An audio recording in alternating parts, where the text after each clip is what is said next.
When a seed is sprouting, when a seed is growing, when we sow a seed, it starts to sprout, and when it's sprouting, it begins to become a sapling and it starts to grow. Direct the growth of that, we can make or break that little sapling and turn it into the way that we want to. And the sapling will forget that it has its own way that it can grow, that what is its original way of growth. When we, as children, we start to grow, we take on the framework that is provided to us by society. We're beginning with our caregivers, our uncles, our aunties, our family, our friends, our school, everything. The day that we start talking, from the day that we start understanding things, you'll find that we are asked to live within a particular framework.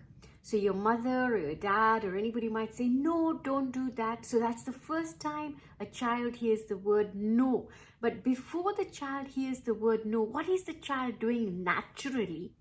The child is now exploring the environment. The minute they can start crawling, they want to crawl. Of course, we don't want them to crawl off the bed.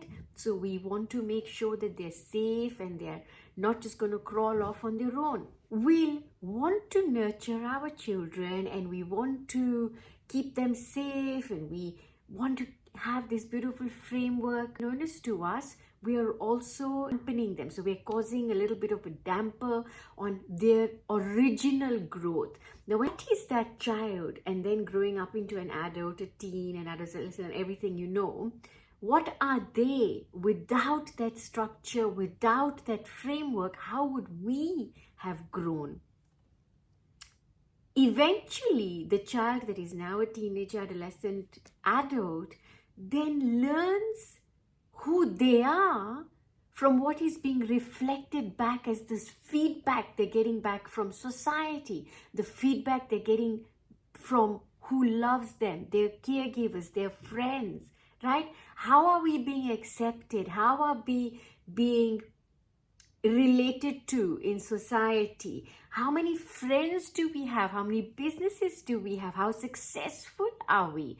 So absolutely everything, almost everything that we have ever been has been in a bid to survive. How can I keep myself safe? And what does it mean to keep myself safe? To buffer myself in a way that I don't have to think about what there is beyond survival. So as long as I am taking care of my survival, as long as I know that my survival is taken care of, right? I can then just sit back and I know that's it.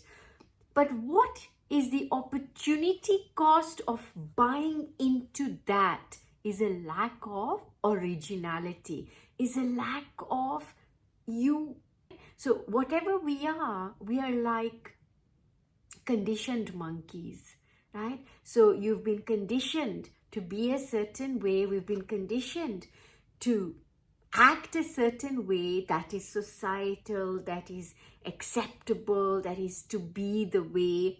And a very simple example is anger. So as a parent, no, you're not supposed to do that. Don't shout, don't scream, right? So your first thing is you say no to anger, right?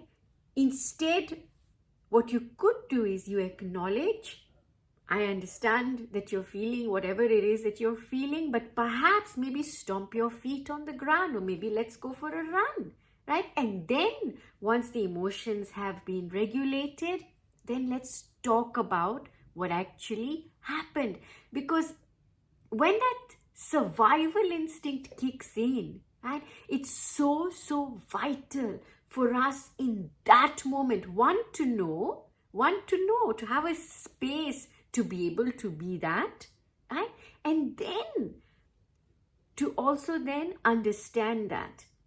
So it's not a case of, okay, I'm going to kick or I'm going to do whatever it is that I'm going to do. So to be able to redirect that energy is what we as caregivers can do, right?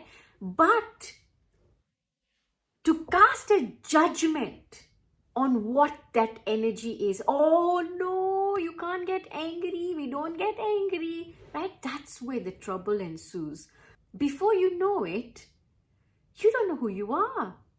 You absolutely don't know who you are, what kind of food you like.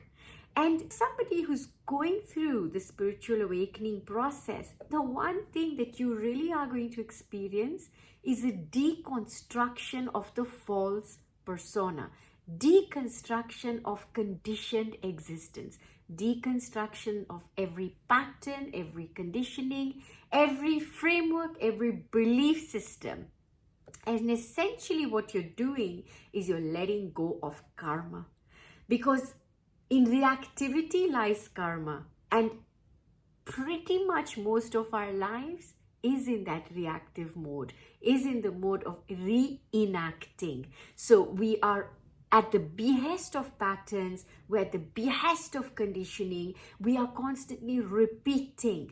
Now, unless we can come out of that cycle, but it isn't a case of, oh, it's not real, it's just an illusion, we're in this 3D reality, and actually that's not even what's real. What's real is the 5D, what's real is this higher consciousness, universal consciousness. Yes, but so is this.